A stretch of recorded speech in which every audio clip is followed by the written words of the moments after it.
page 128 et 129 ka tafsir al-Qur'ana de sura 6 suratul an'am madaniyatun. Bismillahir rahmanir rahim. Suratu ngo anda hore ma nemoradi no jante nder maggol. Suratuji joyi no ka nder al-Qur'ana Allah hino fuddori di hino udditiri di yettugol hore makko, yettitagol bi maana suratu an'am no jeeya e majji. Allah dali alhamdulillah yettoje den wodani Allah alladhi khalaqa samawati tagudo kammuli din wal arda ilaydi ni. Mi anda sen jangi bismillahir rahmanir rahim. Bismillahir rahmanir rahim. Alhamdulillah yettoje den wodani Allah alladhi khalaqa samawati tagudo kammuli din wal arda ilaydi ni. Wa ja'ala az-zulumati wadini beden wan nura e ndeygongo. Thumma alladhina rifti ben kafaru yedde be rabbim joomi mu ya'dilun hibe bindira Allah e goddum go. Wa huwa alladhi kanko Allah woni khalaqakum tagudo min tinin imorde lopal. Thumma qada rifti nyaawi ajalan lajal wa ajalun lajal go musamman wiya gal innahu kamakko dum woni kalawhil mahfuz. Thumma antum rifti on tamtaruna hidun sikkito hani. Wa huwa Allah kanko Allah woni fi samawati on kamuli wa fil ardi kalidi ya'lamu mu andi ko dum sirrakum gundoji modon ni wajaharakum e ko fenyin tonkon wa ya'lamu mu andi ma taksibuna kon don kon faggitade dendangal mu. Wa ma ta'tihim arali be addantabe min ayatin immorde mande min ayati rabbihim immorde mande ji jomi mabbe din illa kanu sona be latana e maji mawridina be durno be watata yili be konsindirta. Fakad kaddabu gum dibe finina bil haqqi gonga kan lamma jaahum tumande karibe fasawfa ya'tihim aray o addanabe amba o khabar ma kanu konko be latino bi munastazuna hibe jala jalkita. Alam yaraw kabe yal kam ko jel ahlaknan ko men halki min qabilum kaditibe min garnin imurde girili makkanna ben min honnino ben min nyibinino ben fil ardi kaledi ma alam no makkilakum none maniyer no men nyibinira nali on onon do. Warsalna mi wurti asama alayhim e do mabbe midiraran tobo yuppotodo alego ndiyan sa jaydan ko tajata. Wajalna mi wadel anhara candi tajirino ila yiltondira min tatihim sengole mabbe kanyun candi din falaknam kono men halkirno be dono be sabu bakkatoji mabbe din tumande be yedduno.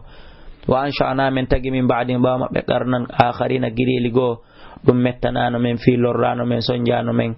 Donc awa onon kadi population sare lagine onon kadi yakase do. Wala nazzalna sinno men jippino alayka e do ma kitaba deftere fi kirtasin wonde nder deri falamasu wallahi harabe memirno nde bi falamasu be memirande be idim juude mabbe de laqala alladina wi ayna ben hani kafaru yeddibe in hada o do musibban wonali in hada o do wondo wadde dum do wonali illa sirun sona ko bila yagal mubin fenyungal. Wa galu be lawla unzila hanno jippene ala e do makko malakun malaikajo mun ayna mo. Walau anzalna ala dali haysi men jippin malakan malaikajo la qudiya hani nyaawete no kadi al amru fi akeden wallahi fi akeden nyaawete no don. Thumma la yunzaruna lifti kadi on nettinan taake. Thumma la yunzaruna lifti be nettinan taake. Ala dali walau ja'alnahu sinna me wadu no nela do malakan malaikajo la ja'alnahu hani kadi me wadayno mo rajulan badi gorko formu gorko wala labasna hani min jilbinayno alayhim e do mabbe ko do woni ma yalbisuna kon ko be jilbini.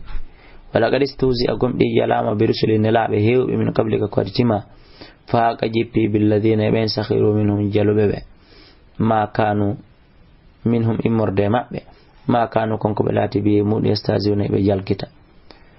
Allah dal gulu yusiru yahe jindom fil ard kalidi thumma nzuru rifti daron tasko do mojja kayfa kana fanno latori aqibatul mukaddibin battane be do fenube fi jo o renoto e fenande eviton fenande fi tan hebu ko be hebi.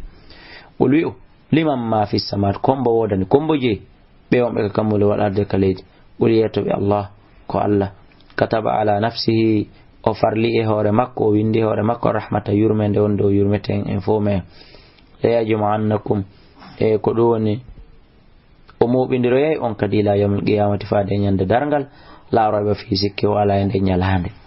Alladhina bennon khasiru perdube anfusam wonkiji mun din fam en do la yu'minuna be gomdi nali wala ko kanko Allah wodani ma sakana kala ko deƴƴiti kon e fillayle nder jema wonnaare nyallanga wa wasamiyu kanko nonno wala lim andudo ulwi'u ghayra Allah e ko hina Allah attakhidhu won ko mi jogito waliyan gido fatiri samat kanko sinjudo kamuli din wal arde leydi ndi wa huwa kanko Allah yut'imu himo nyammina kala ko finata fofa wala yutamo nyamintake ye komi wadata dum komi dabata goddo go haranawo abadan ulwi be inni min umitum yamirama ana kunande mi latoto awwala man aslama ben adibe silmude jebbilo mo'ina wala takunanna wa ta'ala min al-mushrikin jiado shirku be